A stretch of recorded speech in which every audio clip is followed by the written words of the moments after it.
अक्सर लोग रूथ के बारे में बोलते हैं, पर आज मैं आपको नेओमी के बारे में बताऊंगी, जो रूथ की मदर इन लॉ थी। नंबर 1, नेओमी एक सास होने के बावजूद भी वो रूथ की माँ जैसे उसको रूथ को प्रेम करती थी। और नंबर 2, नेओमी रूथ को फ्रीडम देती है बाहर जाके काम करने के लिए, जैसे एक माँ अपने बेटी के लिए सोचती है। अगर बेटी पढ़ी लिखी है तो वो माँ हमेशा चाहेगी वो बाहर जाके काम करे, कुछ कमाए।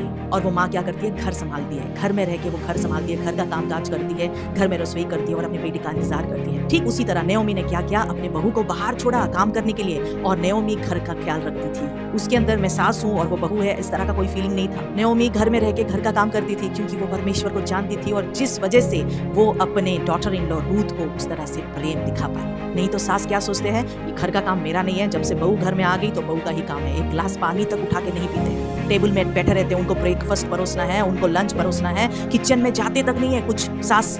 पर नेओमी घर में रह के घर का काम को संभालती थी और उसकी बहू बाहर जाके फील्ड का काम करती थी। ऐसा होना चाहिए एक मसीह परिवार। जब आप आपके डॉटर इन लॉ को एक बेटी जैसा देखोगे और हर एक कामों में उसको मदद करोगे, पढ़ी लिखी है तो उसको बाहर छोड़ो जॉब करने के लिए, घर के कामों में उसका मदद करो, रसोई में उसका मदद करो, तो कभी भी सास और बहू के बीच में कोई प्रॉब्लम्स नहीं रहेगा। आपके ट्रेडिशंस और आपके पोजीशन से ज्यादा प्रेम को इंपॉर्टेंस दो।